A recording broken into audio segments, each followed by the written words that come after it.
The glorious 1st of June, Note A, of 1794 was the first and largest fleet action of the naval conflict between the Kingdom of Great Britain and the First French Republic during the French Revolutionary Wars. The action was the culmination of a campaign that had crisscrossed the Bay of Biscay over the previous month, in which both sides had captured numerous merchant ships and minor warships and had engaged in two partial, but inconclusive, fleet actions. The British Channel Fleet under Admiral Lord Howe attempted to prevent the passage of a vital French grain convoy from the United States, which was protected by the French Atlantic Fleet, commanded by Rear Admiral Villaret-Joyeuse. The two forces clashed in the Atlantic Ocean, some 400 nautical miles west of the French island of Ushant, on 1 June 1794. During the battle, Howe defied naval convention by ordering his fleet to turn towards the French and for each of his vessels to rake and engage their immediate opponent. This unexpected order was not understood by all of his captains, and as a result his attack was more piecemeal than he intended.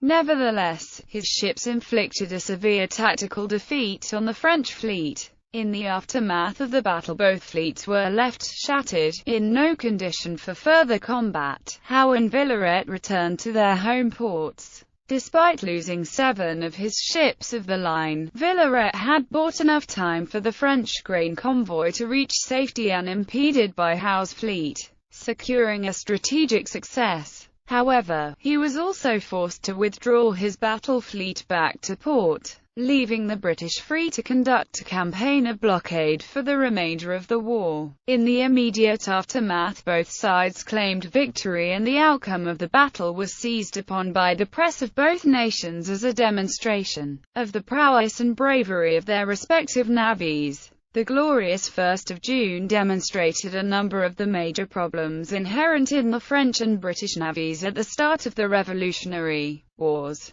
Both admirals were faced with disobedience from their captains, along with ill discipline and poor training among their short-handed crews, and they failed to control their fleets effectively during the height of the combat. Background: since early 1792, France had been at war with 4 of its neighbours on 2 fronts, battling Austria and Prussia in the Austrian Netherlands, and the Austrians and Piedmontese in Italy. On 2 January 1793, almost 1 year into the French Revolutionary War, Republican-held forts at Brest in Brittany fired on the British brig HMS Childers, Note B, a few weeks later. Following the execution of the imprisoned King Louis XVI, diplomatic ties between Britain and France were broken. On 1 February, France declared war on both Britain and the Dutch Republic. Protected from immediate invasion by the English Channel, Britain prepared for an extensive naval campaign and dispatched troops to the Netherlands for service against the French. Throughout the remainder of 1793, the British and French navies undertook minor operations in northern waters, the Mediterranean and the Western East Indies, where both nations maintained colonies. The closest the Channel Fleet had come to an engagement was when it had narrowly missed intercepting the French convoy from the Caribbean, escorted by 15 ships of the line on 2 August. The only major clash was the Siege of Toulon, a confused and bloody affair in which the British force holding the town, alongside Spanish, Sardinian, Austrian and French royalist troops, had to be evacuated by the Royal Navy to prevent its imminent defeat at the hands of the French Republican Army. The aftermath of this siege was punctuated by recriminations and accusations of cowardice and betrayal among the Allies, eventually resulting in Spain switching allegiance with the signing of the Treaty of San Ildefonso 2 years later. Nevertheless, the siege produced one major success. Sir Sidney Smith, with parties of sailors from the retreating British fleet, accomplished the destruction of substantial French naval stores and shipping in Toulon. More might have been achieved had the Spanish raiding parties that accompanied Smith not been issued with secret orders to stall the destruction of the French fleet. The situation in Europe remained volatile into 1794. Off northern France, the French Atlantic Fleet had mutinied due to errors in provisions and pay. In consequence, the French Navy officer corps suffered greatly from the effects of the Reign of Terror, with many experienced sailors being executed, imprisoned or dismissed from the service for perceived disloyalty. The shortage of provisions was more than a navy problem, though. France itself was starving because the social upheavals of the previous year had combined with a harsh winter to ruin the harvest. By this time at war with all her neighbors, France had nowhere to turn for overland imports of fresh provisions. Eventually a solution to the food crisis was agreed by the National Convention. Food produced in France's overseas colonies would be concentrated on board a fleet of merchant ships gathered in Chesapeake Bay, and augmented with food and goods purchased from the United States. During April and May 1794, the merchantmen would convoy the supplies across the Atlantic to Brest, protected by elements of the French Atlantic Fleets. The navies of Britain and France in 1794 were at very different stages of development. Although the British fleet was numerically superior, the French ships were larger and stronger, and carried a heavier weight of shot. The largest French ships were three-decker first-rates, carrying 110 or 120 guns, against 100 guns on the largest British vessels. Royal Navy. Since the Spanish armament of 1790, the Royal Navy had been at sea in a state of readiness for over 3 years. The Navy's dockyards under First Lord of the Admiralty Charles Middleton were all fully fitted and prepared for conflict. This was quite unlike the disasters of the American Revolutionary War 10 years earlier, when an ill-prepared Royal Navy had taken too long to reach full effectiveness and were consequently unable to support the North American campaign, which ended in defeat at the Battle of Yorktown due to lack of supplies. With British dockyards now readily turning out cannon, shot, sails, provisions and other essential equipment,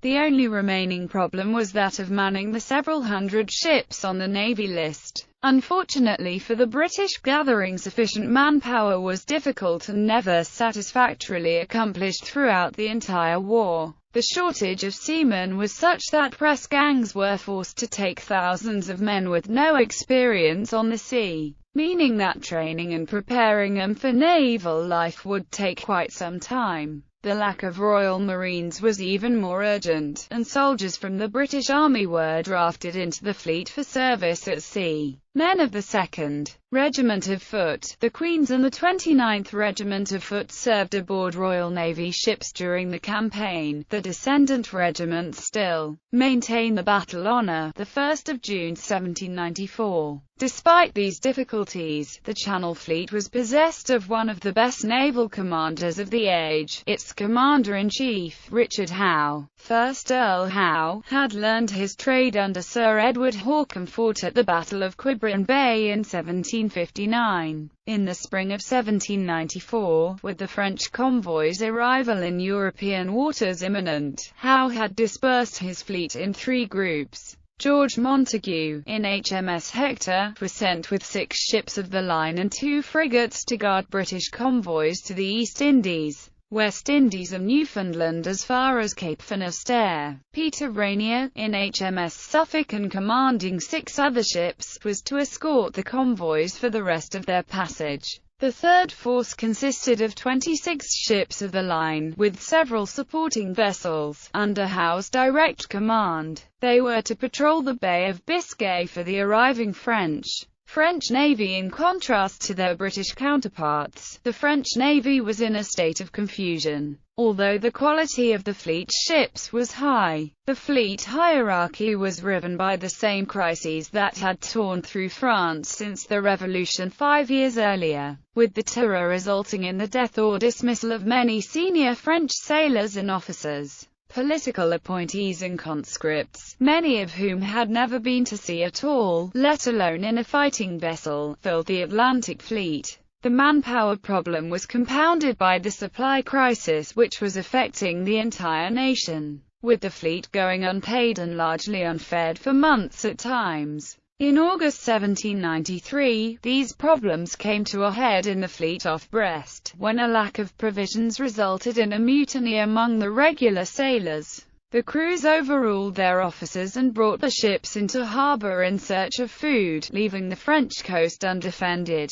The National Convention responded instantly by executing a swathe of senior officers and ship's non-commissioned officers. Hundreds more officers and sailors were imprisoned, banished or dismissed from naval service. The effect of this purge was devastating, seriously degrading the fighting ability of the fleet by removing at a stroke many of its most capable personnel. In their places were promoted junior officers, merchant captains and even civilians who expressed sufficient revolutionary zeal, although few of them knew how to fight or control a battle fleet at sea. The newly appointed commander of this troubled fleet was Villaret de Joyeuse. Although formerly in a junior position, he was known to possess a high degree of tactical ability. He had trained under Admiral Pierre-André de Suffren in the Indian Ocean during the American War. However, Villaret's attempts to mold his new officer corps into an effective fighting unit were hampered by another new appointee, a deputy of the National Convention named Jean-Bon Saint-André. Saint-André's job was to report directly to the National Convention on the revolutionary ardor of both the fleet and its admiral. He frequently intervened in strategic planning and tactical operations. Shortly after his arrival, Saint-André proposed issuing a decree ordering that any officer deemed to have shown insufficient zeal in defending his ship in action should be put to death on his return to France. Although this highly controversial legislation does not appear to have ever been acted upon, although his interference was a source of frustration for Villaret, Saint-André's dispatches to Paris were published regularly in Le Moniteur, and did much to popularize the navy in France. The French Atlantic Fleet was even more dispersed than the British in the spring of 1794. Rear Admiral Pierre Van Stabel had been dispatched, with 5 ships including 2 of the line, to meet the much-needed French grain convoy off the American eastern seaboard. Rear Admiral Joseph Marinelli had sailed from Rochefort with 5 ships of the line and assorted cruising warships to rendezvous with the convoy in the mid-Atlantic. This left Villaret with 25 ships of the line at Brest to meet the threat posed by the British fleet under Lord Howe. Convoy. By early spring of 1794, the situation in France was dire, with famine looming after the failure of the harvest and the blockade of French ports and trade. The French government was forced to look overseas for sustenance, turning to France's colonies in the Americas, and the agricultural bounty of the United States. The National Convention gave orders for the formation of a large convoy of sailing vessels to gather at Hampton Roads in the Chesapeake Bay, where Admiral Van Stabel would wait for them. According to contemporary historian William James, this conglomeration of ships was said to be over 350 strong, although he disputes this figure, citing the number as 117. The convoy had also been augmented by the United States government, in both cargo and shipping, as repayment for French financial, moral and military support during the American Revolution. In supporting the French Revolution in this way, the American government, urged especially by Ambassador Gouverneur Morris, was fulfilling its 10-year-old debt to France. Friendly relations between the United States and France did not long survive the Jay Treaty, which came into effect in 1796. By 1798 the two nations would be engaged in the Quasi-War. May 1794. The French convoy, escorted by Van Stabel, departed America from Virginia on the 2nd of April, and Howe sailed from Portsmouth on the 2nd of May, taking his entire fleet to both escort British convoys to the western approaches and intercept the French. Checking that Villaret was still in Brest, Howe spent 2 weeks searching the Bay of Biscay for the grain convoy. returning to Brest on the 18th of May to discover that Villaret had sailed the previous day. Note C. Returning to sea in search of his opponent, Howe pursued Villaret deep into the Atlantic. Also at sea during this period were the squadrons of Nelly and Montague, both of whom had met with some success. Nelly had captured a number of British merchant ships and Montague had taken several back. Nelly was the first to encounter the grain convoy, deep in the Atlantic in the second week of May. He took it under escort as it moved closer to Europe, while Montague was searching fruitlessly to the south. Despite Howe's pursuit, the main French sortie found initial success, running into a Dutch convoy and taking 20 ships from it on Villaret's first day at sea. For the next week Howe continued to follow the French, seizing and burning a trail of French-held Dutch ships and enemy corvettes. On the 25th of May Howe spotted a straggler from Villaret's fleet and gave chase. Audacieux led Howe straight to his opponent's location. Having finally found Villaret, on the 28th of May Howe attacked, using a flying squadron of his fastest ships to cut off its rearmost vessel Révolutionnaire. This first rate was at various times engaged with 6 British ships and took heavy damage, possibly striking her colours late in the action. As darkness fell, the British and French fleets separated, leaving Révolutionnaire and her final enemy, HMS Audacious, still locked in combat behind them. These two ships parted company during the night and eventually returned to their respective home ports. By this stage Villaret knew through his patrolling frigates that the grain convoy was close, and deliberately took his fleet to the west, hoping to decoy Howe away from the vital convoy. Taking the bait, the following day Howe attacked again, but his attempt to split the French fleet in half was unsuccessful when his lead ship, HMS Caesar, failed to follow orders. Much damage was done to both fleets, but the action was inconclusive, and the two forces again separated without having settled the issue. Howe had however gained an important advantage during the engagement by seizing the weather gauge, enabling him to further attack Villaret at a time of his choosing. 3 French ships were sent back to port with damage, but these losses were offset by reinforcements gained the following day with the arrival of Nelly's detached squadron. Battle was postponed during the next 2 days because of thick fog, but weather haze lifted on the 1st of June 1794. The battle lines were only 6 miles apart and Howe was prepared to force a decisive action. 1st of June. Although Howe was in a favourable position, Villaret had not been idle during the night. He had attempted, with near success, to distance his ships from the British fleet. When dawn broke at 500, he was within a few hours of gaining enough wind to escape over the horizon. Allowing his men to breakfast, Howe took full advantage of his position on the weather gauge to close with Villaret, and by 8:12 the British fleet was just 4 miles from the enemy. By this time, Howe's formation was strung out in an organized line parallel to the French, with frigates acting as repeaters for the admiral's commands. The French were likewise in line ahead, and the two lines began exchanging long-range gunfire at 9:24, whereupon Howe unleashed his innovative battle plan. It was normal in fleet actions of the 18th century for the two lines of battle to pass one another sedately, exchanging fire at long ranges and then wearing away, often without either side losing a ship or taking an enemy.